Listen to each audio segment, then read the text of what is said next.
प्रिय बहनों, इस ऑडियो सीरीज में मैं फिर एक बार आपका स्वागत करती हूँ। हम कारण नंबर 5 पर आ चुके हैं। कारण नंबर 5 है धीरज का ना धरना, धैर्य न रखना। इस भागदौड़ की जिंदगी में धीरज शब्द जैसे खो गया है।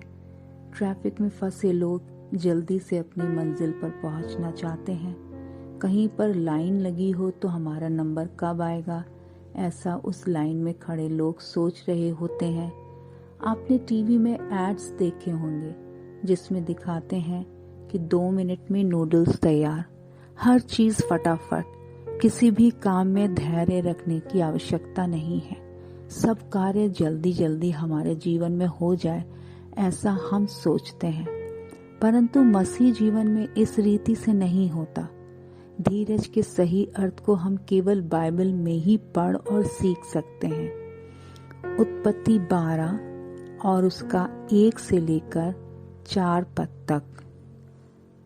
वहां पर इस प्रकार लिखा है, तब यहोवा ने अब्राहम से कहा, अपने देश, अपने कुटुंबियों तथा अपने पिता के घर से उस देश को चला जा जो मैं तुझे दिखाऊंगा।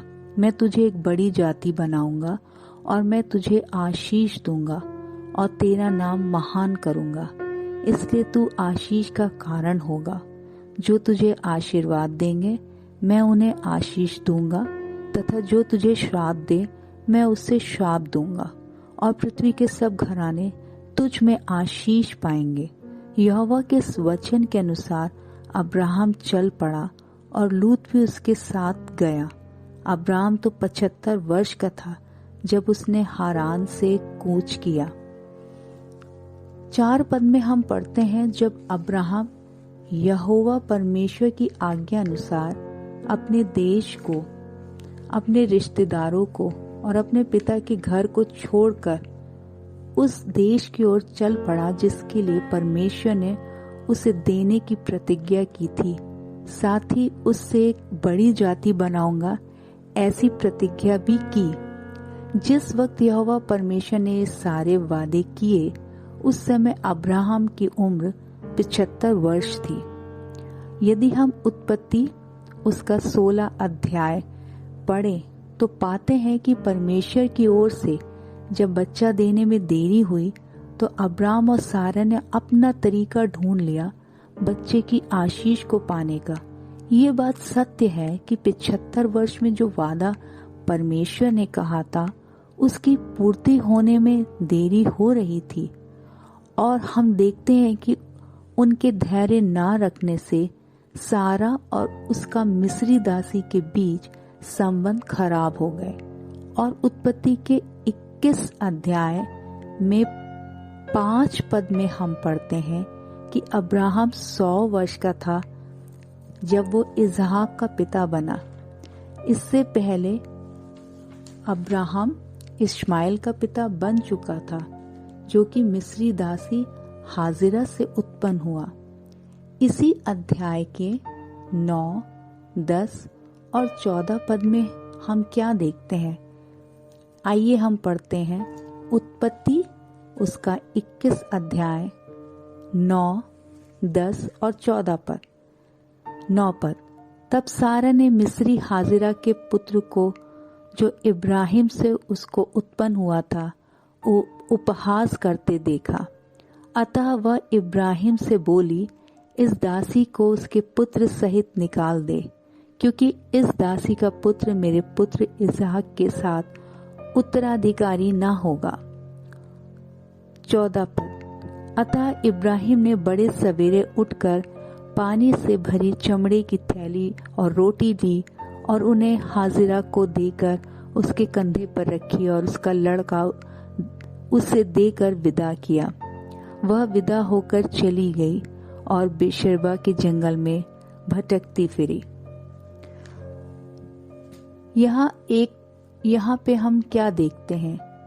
यहाँ पे हम देखते हैं कि हाजिरा और उसका पुत्र इश्माइल को अब्राहम अपने परिवार से बाहर कर देता है। यहाँ पर धीरज ना रखने के कारण अब्राहम और सारा को अनावश्यक परेशानी होती है और उनको अनावश्यक परेशानी का सामना करना पड़ता है।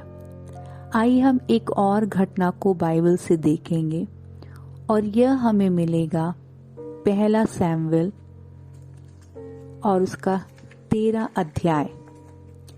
पहला सैमुएल 13 अध्याय में हम पढ़ते हैं कि शाऊल राजा अपनी सेना के साथ गिलगाल जगह पर ठहरा हुआ था और सैमुएल नबी की आज्ञा अनुसार पलिश्तियों पर आक्रमण करने के लिए ठहरा हुआ था।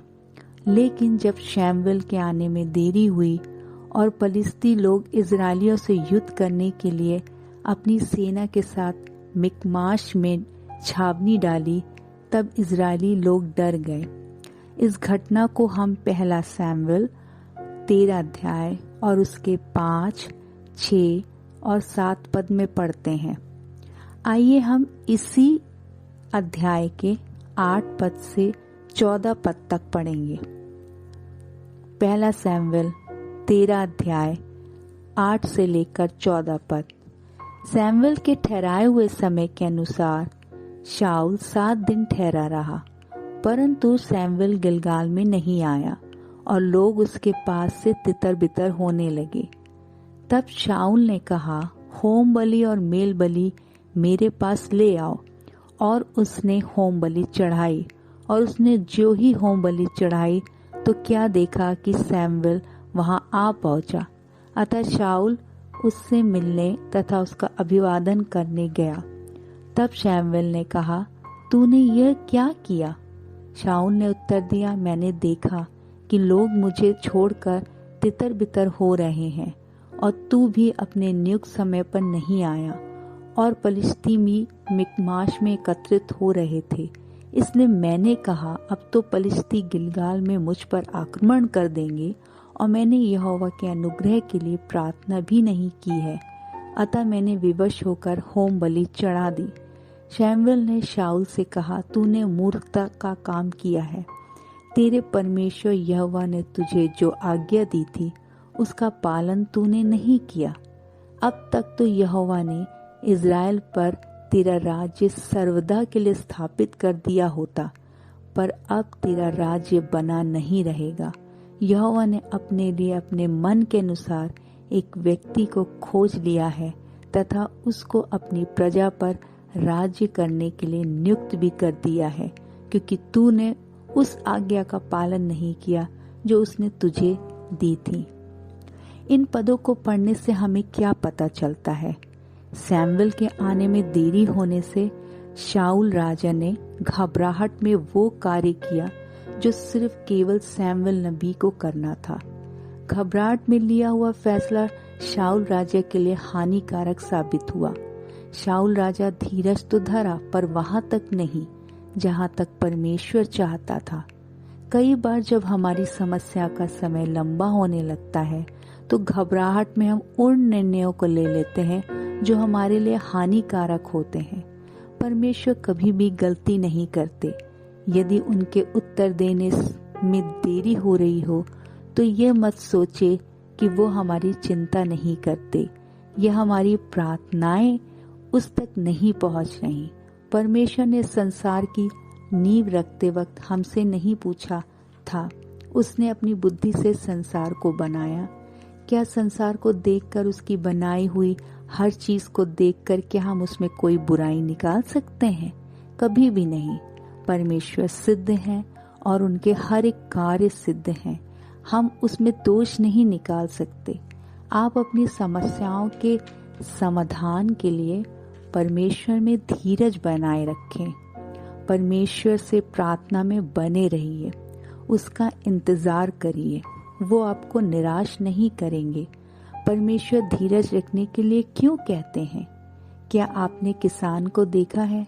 वह अपने खेतों को तैयार करता है, बीज बोता है, पानी देता है और फिर इंतजार करता है फसल आने के लिए। और इसी किसान की तरह हम भी धीरज के साथ रहते हैं कि हमारी समस्याओं का अंत हो।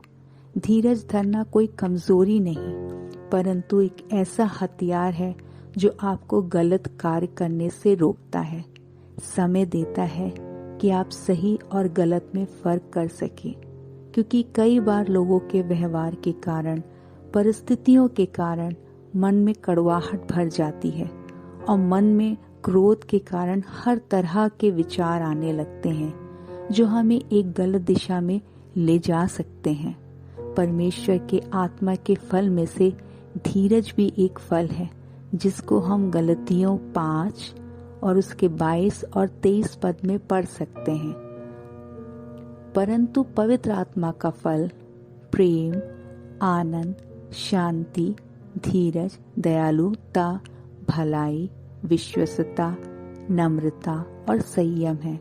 ऐसे ऐसे कार्यों के विरुद्ध कोई व्यवस्था नहीं है। प्रिय बहनों, निराश मत होइए, परंतु धीरज को अपना कार्य करने दीजिए, ताकि वो अपने समय में आपके लिए फलों को ला सके। प्रभु आप सबको आशीष दे।